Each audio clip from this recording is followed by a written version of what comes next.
विद्यार्थी मित्रो, आज पाहणार आपण कॉन्टॅक्ट अकाउंटमधला प्रॅक्टिकल क्रमांक 5. या ठिकाणी म्हटलेलं आहे एक्झाम्पलमध्ये, ऑन 1 जानेवारी 2018 Amar and company undertook a contract for ₹20 lakh. Amar and कंपनीने 20 लाख रुपयाला कॉन्ट्रॅक्ट घेतलेला आहे. He incurred the following expenses during the year. आणि त्यांनी अमर अँड कंपनीने खालील एक्सपेंडिचर हा त्या कॉन्ट्रॅक्टसाठी केलेला आहे. पुढे अदर इन्फॉर्मेशनमध्ये दिलेलं बघा, of the plant and material charge to the contract. The plant which cost ₹8,000 and material costing ₹6,000 were lost. जे प्लांट आणि मटेरियल ज्या ठिकाणी त्यांनी कॉन्ट्रॅक्टसाठी नेऊन ठेवलं होतं, वापरला होता, त्याच्यातला 8,000 रुपयाची प्लांट आणि 6,000 रुपयाचा मटेरियल लॉस झाला, म्हणजे हरवला साईटवरून, कॉन्ट्रॅक्टच्या ठिकाणावरून. Some of the materials costing ₹8,000 were sold for ₹10,000. कॉन्ट्रॅक्टवर राहिलेला काही मटेरियल होता, 8,000 रुपयाचा मटेरियल, तो 10,000 रुपयाला विकला. On 31st December, the plant which cost ₹2,000 was returned to the store. 31 डिसेंबरला 2,000 रुपयाची प्लॅन्ट ही स्टोअरमध्ये परत आली, रिटर्न आली. And A part of the plant which cost ₹800 was damage.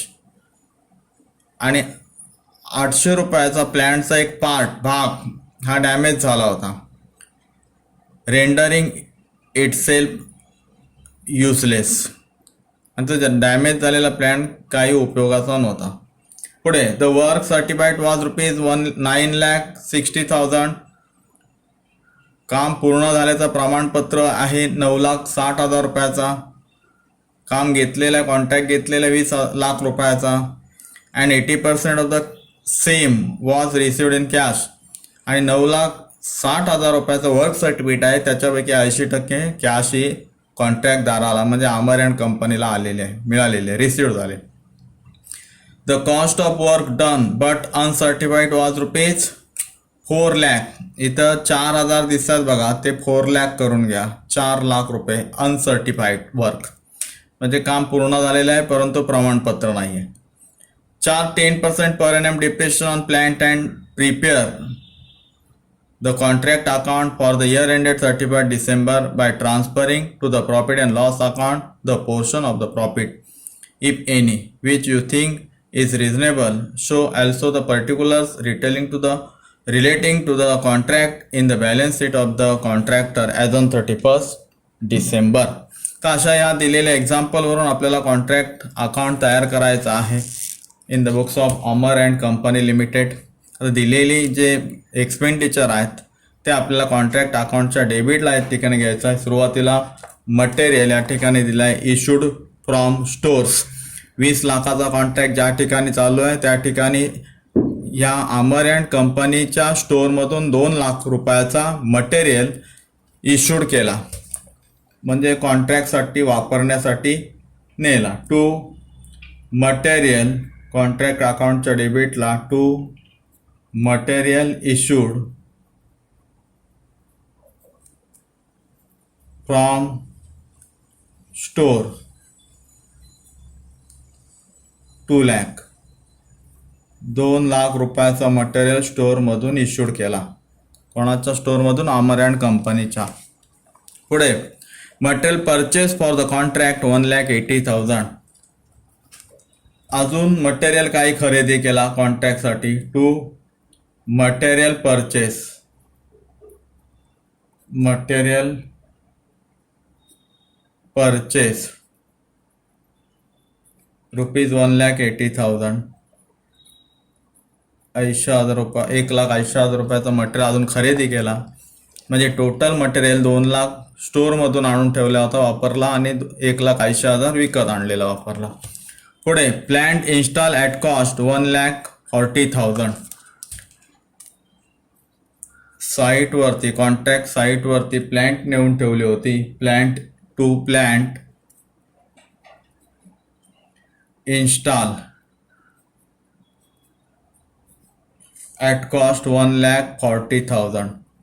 1,40,000 रुपयाची प्लॅन्ट जी आहे ती साईटवरती नेऊन ठेवली होती. पुढे wedges paid 4 lakh, contract 20 lakh रुपयाचा.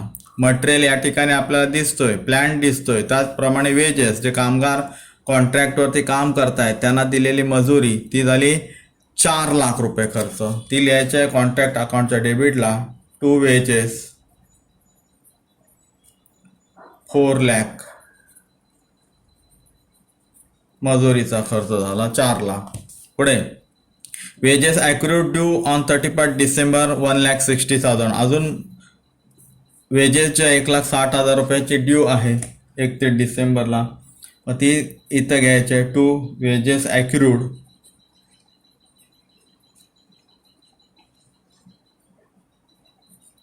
1,60,000, 1,60,000 रुपयाची मजुरीचा खर्च झालेला आहे, पण तो 31 पर्यंत द्यायचा, 31 तारखेला. पुढे डायरेक्ट एक्सपेन्सेस पेड 40,000, प्रत्यक्ष खर्च जो झालेला आहे. टू डायरेक्ट एक्सपेन्सेस पेड, प्रत्यक्ष खर्च दिलेला 40,000, 40,000 रुपया डायरेक्ट एक्सपेन्सेस झाला. पुढे कॉन्ट्रॅक्ट चालू असताना direct expenses accurate due on 31 December 10,000. Wages प्रमाणे डायरेक्ट एक्सपेन्सेस ॲक्युरेट आहे. To direct expenses accurate 10,000.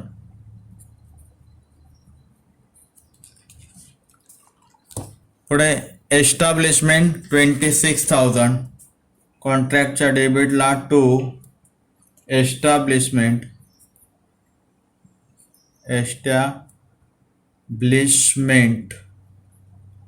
Rupees 26,000. अशा पद्धतीने कॉन्ट्रॅक्टसाठी होणारा झालेला सगळा खर्च आहे त्याची एंट्री कॉन्ट्रॅक्ट साईडच्या डेबिट साईडला आपण या ठिकाणी त्याची एंट्री केली.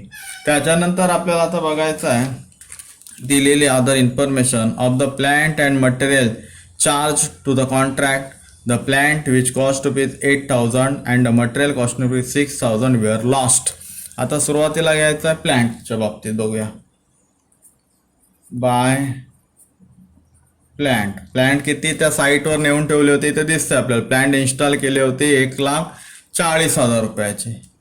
इथं घेतोय 1,40,000 रुपयाचे प्लांट त्या कॉन्ट्रॅक्टच्या ठिकाणी नेऊन ठेवली होती वापरण्यासाठी. त्याच्यातली the plant which cost ₹8,000 were lost. 800 रुपयाचे प्लांट काय झाली, 8,000 रुपयाचे प्लांट लॉस्ट झाली. ती लेस करायची, less loss of plant, lost of plant 8,000. 8,000 रुपयाचे प्लांट लॉस्ट झाले, हरवले. टोटल 1,32,000. ही प्लांट झाली 1,32,000 रुपयाची. पुढे प्लांटच्या बाबतीत अजून आहे बघा. Sum of the material costing. The plant which cost ₹2,000 was return to the store. इथे बघा plant which cost ₹2,000 was return to the store. स्टोरमध्ये 2,000 रुपयाची प्लांट रिटर्न आली. प्लांट रिटर्न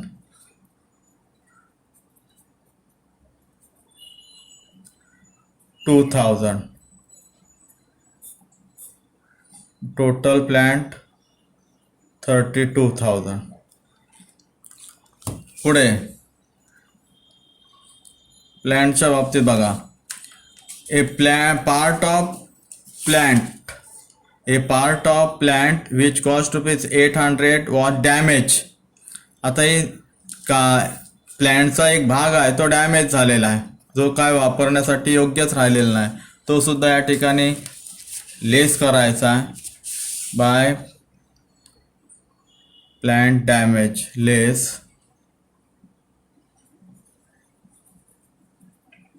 डॅमेज 800 रुपयाचा प्लांटचा काही भाग हा डॅमेज झालेला आहे. टोटल 1,29,200 एवढ्या रुपयाचे प्लांट आता आपले आहे. पुढे the work certified rupees 9,60,000 and 80% of the same was received in cash. The cost of work done but uncertified rupees 4 lakh. Charge 10% depreciation on plant. इथं बघा 10% per annum depreciation on plant. आता प्लॅन्टवरती 10% आपल्याला depreciation घ्यायचं. तर किती depreciation घ्यायचं आहे, तर 1 जानेवारीला कॉन्ट्रॅक्ट सुरू झाला होता आणि तो संपला डिसेंबरला, म्हणजेच वर्षाचा आपल्याला या ठिकाणी डिप्रिशिएशन घ्यायचं आहे. 10% लेस करायचं आहे. लेस डिप्रिशिएशन 10%, म्हणजेच 1,29,200 वरती 10% 12,920 रुपये डिप्रिशिएशन घसारा. म्हणजे एवढ्या रुपयाचे आपण प्लांट वापरले. बरोबर टोटल 1,16,280 1,16,280 रुपयाचे प्लांट हे कॉन्ट्रॅक्टरच्या जवळ 31 डिसेंबरला राहिलेले आहे. एवढ्या रुपयाचे प्लांट 1,40,000 रुपयाचे प्लांट त्या कॉन्ट्रॅक्टच्या ठिकाणी नेले होती आणि ती जेव्हा रिटर्न आली स्टोअरमध्ये तेव्हा सगळी लॉस्ट, रिटर्न, डॅमेज झालेला डिप्रिशिएशन वजा केला, ते 1,16,280 रुपयाचे प्लांटची आत्ता किंमत त्या ठिकाणी आहे. पुढे प्लांटच्या बाबतीत बघितलं. आता बघताय मटेरियल. इथे material charge to the contract the plant which cost rupees 8,000 and the material cost rupees 6,000 were loss. तर मटेरियल जो लॉस झालेला आहे तो आपल्याला या ठिकाणी घ्यायचा आहे कॉन्ट्रॅक्ट अकाउंटच्या क्रेडिटला बाय मटेरियल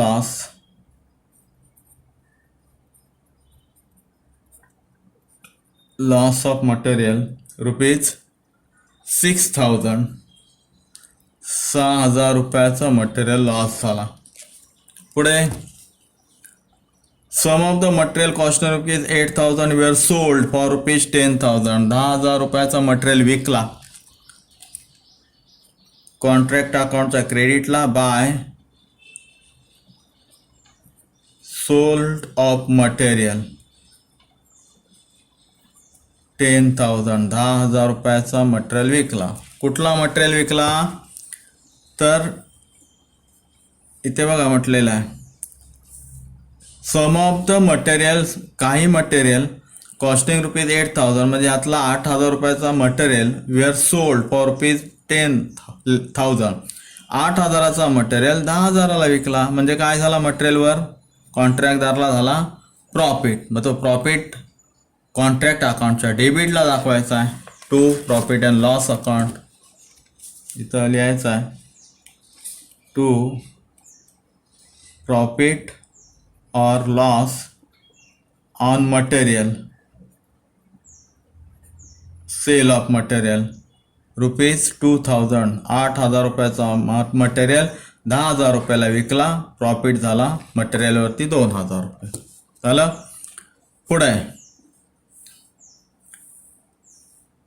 पुढे काय म्हटलंय बघा. तर मटेरियलच्या बाबतीत मला वाटतं आपल्याला सगळा बघितलं. आता आहे वर्क सर्टिफाईड वॉज रुपीज 9,60,000. काम किती पूर्ण झाल्याचं प्रमाणपत्र आहे. 20 लाखाचा कॉन्ट्रॅक्ट आणि काम झालेला प्रमाणपत्र आहे, म्हणजेच बाय वर्क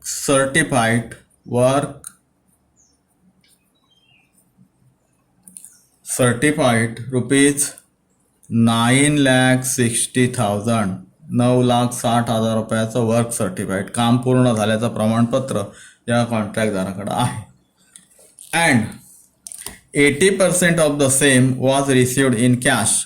म्हणजे 80% या पूर्ण झालेल्या कामाच्या 80% पैसे हे कॅश रिसिव्ड झालेले आहेत. मग त्याचे वर्किंग नोट करून आपल्याला ते काढता येईल किती नक्की आपल्याकडे कॅश आले, कॉन्ट्रॅक्टदारला कॅश किती मिळाले, किती प्राप्त झाले. पुढं the cost of work done काम पूर्ण झालेलं आहे बट अनसर्टिफाईड, परंतु त्याचं सर्टिफिकेट मिळालेलं नाही आहे, प्रमाणपत्र मिळालेलं नाही आहे, नव्हता, म्हणून तो किती रुपयाचा आहे? 4 लाखाचा. मग तो 4 लाखाचा बाय कॉन्ट्रॅक्टच्या क्रेडिटला बाय वर्क अनसर्टिफाईड ₹4 लाख. 4 लाखाचा काम पूर्ण झालेलं आहे परंतु त्याचं प्रमाणपत्र मिळालेलं नव्हता. अशा पद्धतीने कॉन्ट्रॅक्ट अकाउंटच्या क्रेडिटला वर्क सर्टिफाईड आणि वर्क अनसर्टिफाईडची आपण एंट्री केलेली आहे. पुढे आता जवळजवळ सगळ्याच एंट्री आपल्या झालेल्या आहेत. डिप्रिशिएशन हे बघितलं. आता आपल्याला बघायचं आहे the work certified was ₹9,60,000 and 80% of the same was received in cash. 9,60,000 रुपयाचं काम पूर्ण झालेलं प्रमाणपत्र आहे आणि त्याच्या 80% कॅश आपल्याला प्राप्त झाले. आपल्याला म्हणजे अमर अँड कंपनीला जो कॉन्ट्रॅक्टर आहे 20 लाख रुपयाचा कॉन्ट्रॅक्ट घेतला होता. 9,60,000 रुपयाचा काम पूर्ण झाल्याचं प्रमाणपत्र आहे. 4 लाखाचा काम पूर्ण झालं आहे परंतु प्रमाणपत्र नाही आहे आणि 9,60,000च्या 80% कॅश ही कॉन्ट्रॅक्टदारला मिळालेली आहे, प्राप्त झालेली आहे. तर आपल्याला 80% म्हणजे किती? 9,60,000च्या 80% म्हणजे किती कॅश मिळाली ते आपल्याला तर वर्किंग नोट करूनच करावी लागेल. इथं आता वर्किंग नोट करतोय. Problem number 5 working note. First कसली वर्किंग नोट करतोय तर कॅश रिसिव्ड किती प्राप्त झाली त्याच्यासाठी. आता बघा वर्क सर्टिफाईड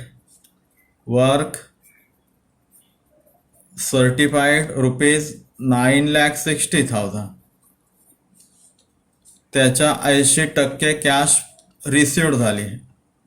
भागिले 100 बरोबर कॅश किती रिसिव्ड झाले? 9,60,000 गुणिले 80 भागिले 100 म्हणजे 80% बरोबर 7,68,000 एवढे कॅश रिसिव्ड झाले. कॉन्ट्रॅक्टदारला एवढे कॅश मिळाली वर्क सर्टिफाईडच्या 80%. बरोबर आहे. आता आपल्याला पाहायचं आहे नॉशनल प्रॉफिट आपल्याला काढायचं आहे. या ठिकाणी काम 100% पूर्ण झालेलं नाही आहे. 20 लाखाचा कॉन्ट्रॅक्ट आहे. 9,60,000 रुपयाचा कॉन्ट्रॅक्ट पूर्ण झाल्याचं प्रमाणपत्र आहे. 4 लाख रुपयाचा कॉन्ट्रॅक्ट झालेला आहे परंतु त्याचं प्रमाणपत्र नाही आहे आणि आपल्याला ज्या कॉन्ट्रॅक्टदारला पैसे मिळालेले आहेत कॉन्ट्रॅक्टीकडून ते आहेत 7,68,000 म्हणजे वर्क सर्टिफाईडच्या 80%. आलं लक्षात. आता आपल्याला काढायचं नॉशनल प्रॉफिट. आता नॉशनल प्रॉफिट काढण्यापूर्वी आपल्याला करायचं आहे क्रेडिट साईडची टोटल कल्पित नफा आपल्याला काढायचा आहे. या ठिकाणी कल्पित नफा काढतोय. त्यासाठी आपण पाहणार आहोत सुरुवातीला की मोठ्या प्रमाणावर जर कॉन्ट्रॅक्टचं काम असेल तर फायनान्शियल वर्षात एका फायनान्शियल वर्षात तो कधी कधी पूर्ण होत नाही किंवा त्यासाठी अनेक वर्ष लागतात. अशा मोठ्या कॉन्ट्रॅक्टच्या नफ्याची निश्चित रक्कम ही कॉन्ट्रॅक्टचं काम पूर्ण झाल्यावरच निर्धारित करता येते. परंतु असे केले तर कॉन्ट्रॅक्टदाराच्या प्रॉफिटमध्ये वर्षानुवर्ष चढ उतार दिसून येतील. म्हणून नफ्यातील चढ उतार टाळण्यासाठी म्हणजे प्रॉफिटमधला जो चढ उतार आहे तो टाळण्यासाठी कॉन्ट्रॅक्टवर जेवढे काम झाले आहे तेवढ्याच कामावरील प्रॉफिट अँड लॉस निश्चित करण्याची आवश्यकता भासते. म्हणजे जेवढा काम जाते 20 लाखाचा कॉन्ट्रॅक्ट आणि काम किती पूर्ण झालेलं आहे तर त्या तेवढ्याच कामावरती नफा निश्चित करण्याची आवश्यकता भासते. अशा प्रकारे निर्धारित केलेल्या लाभाला म्हणजेच नफ्याला किंवा प्रॉफिटला कल्पित नॉशनल प्रॉफिट असे म्हणतात. परंतु नॉशनल प्रॉफिटची संपूर्ण रक्कम ही नफा तोटा खात्यावर ट्रान्सफर करीत नाहीत. नोशनल प्रॉफिटची संपूर्ण आता इथे जो येईल तो असेल नोशनल प्रॉफिट. आपल्याला इथे नोशनल प्रॉफिट काढायचा आहे, कल्पित नफा काढायचा आहे. टू नोशनल प्रॉफिट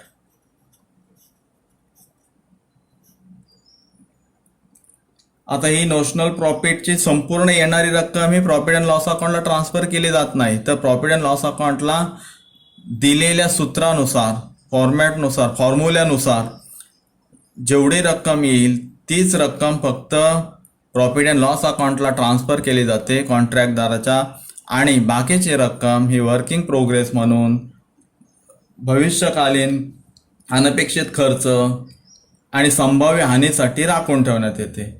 मग आता आपल्याला पाहायचं आहे नोशनल प्रॉफिट. आता नोशनल प्रॉफिट काढण्यापूर्वी आपण करतोय कॉन्ट्रॅक्ट अकाउंटच्या क्रेडिट साईडची टोटल. ही टोटल आहे 14,92,280. ही टोटल आहे 14,92,280. झालं. आता या 14,92,280 ह्या टोटलमधून आपल्याला झालेले खर्च जे आहेत मटेरियलसाठी, लेबरसाठी, प्लॅन्टसाठी वगैरे काय डायरेक्ट एक्सपेन्सेस, ते सगळे वजा करायचे आहेत, आणि ते वजा केल्यानंतरच आपल्याला मिळणार आहे नोशनल प्रॉफिट. मग ह्याच्यातून 14,92,280 मधून ही संपूर्ण अमाऊंट टोटल वजा केले की आपल्याला नोशनल प्रॉफिट मिळणार आहे 3,34,280. हा झाला नोशनल प्रॉफिट. आता हा नोशनल प्रॉफिट पूर्णच्या पूर्ण प्रॉफिट अँड लॉस अकाउंटला ट्रान्सफर न करता, हा नोशनल प्रॉफिट जो आहे तो पूर्णच्या पूर्ण प्रॉफिट अँड लॉस अकाउंटला ट्रान्सफर न करता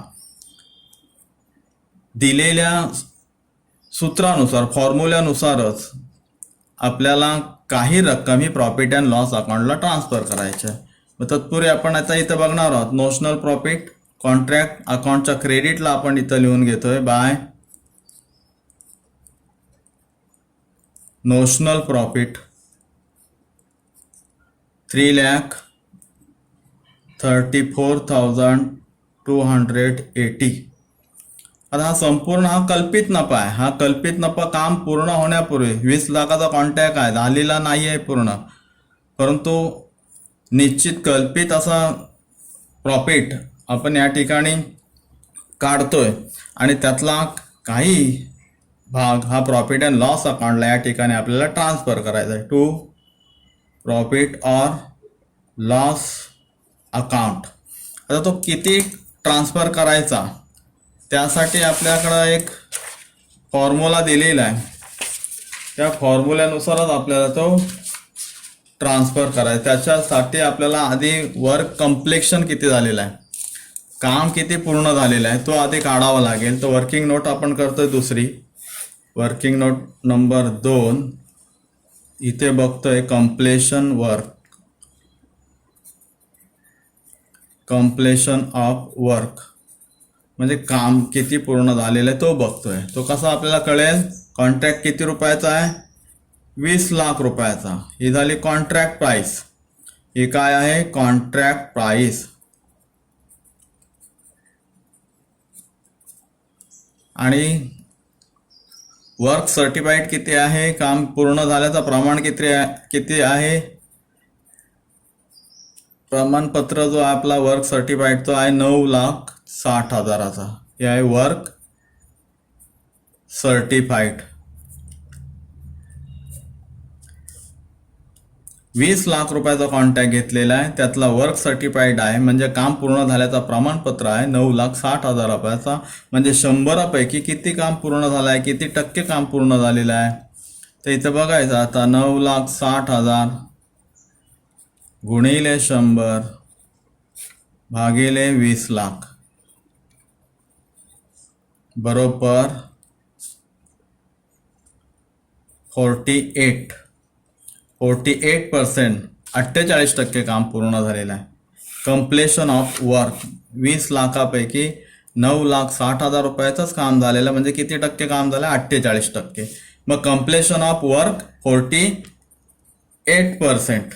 कसं काढले आपण बघितलं. आता त्याच्यानंतर फॉर्मॅट आपण बघायचा आहे. तो दिलेला फॉर्मॅट आहे. फॉर्मॅट कशासाठी बघतोय तर नोशनल प्रॉफिट मधला काही रक्कम, नोशनल प्रॉफिट मधली काही रक्कम ही आपल्याला प्रॉफिट अँड लॉस अकाउंटला ट्रान्सफर करायची आहे. इथे बघतोय टेबल फॉर प्रॅक्टिकल. इथे बघा percentage of work certified to contract price up to 25% transfer of profit and loss अकाउंटला, म्हणजे प्रॉफिट अँड लॉस अकाउंटला किती ट्रान्सफर करायचे नील. जर हा 25% काम पूर्ण झाला असता तर प्रॉफिट अँड लॉस अकाउंटला रक्कम नॉशनल प्रॉफिटमधली नील ट्रान्सफर झाली, काहीच ट्रान्सफर केली नसते.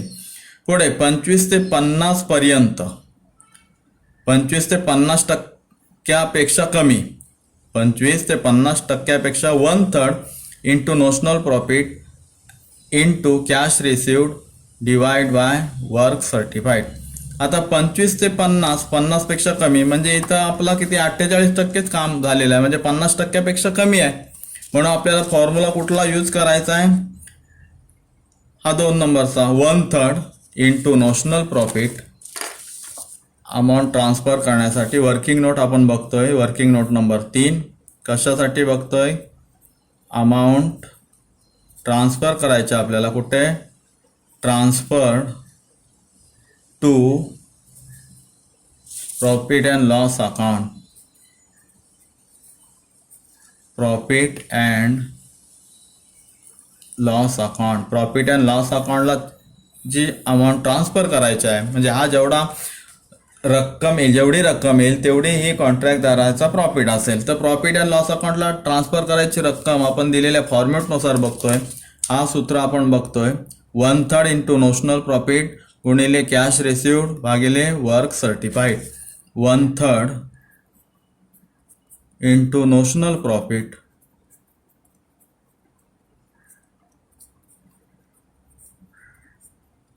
इंटू कॅश रिसिव्ड, प्राप्त झालेली कॅश कॉन्ट्रॅक्टदाराला, कॅश रिसिव्ड डिवाइड बाय भागिले वर्क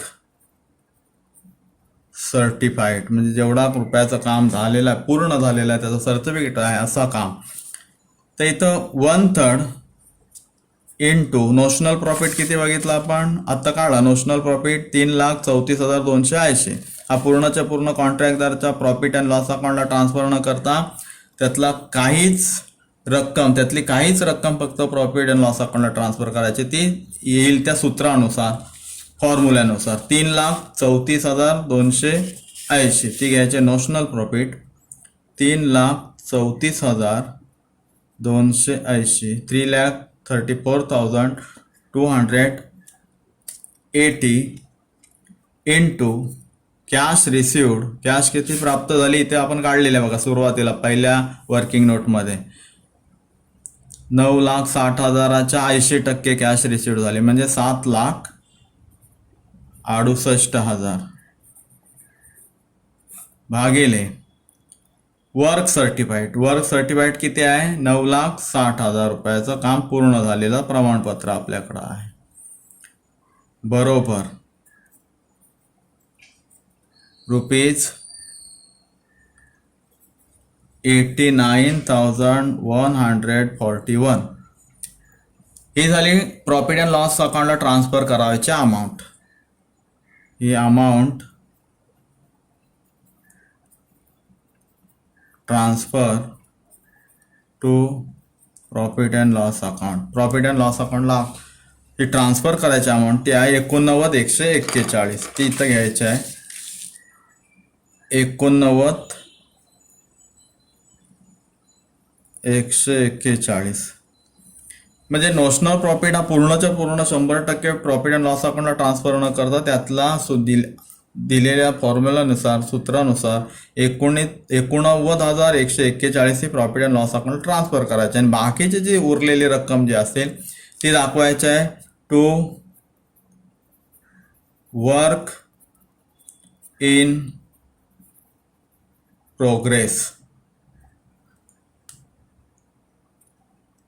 आता 3,34,280 नॉशनल प्रॉफिट, त्याच्यातून 89,141 गेले प्रॉफिट अँड लॉस अकाउंटच्या खात्यात ट्रान्सफर केले.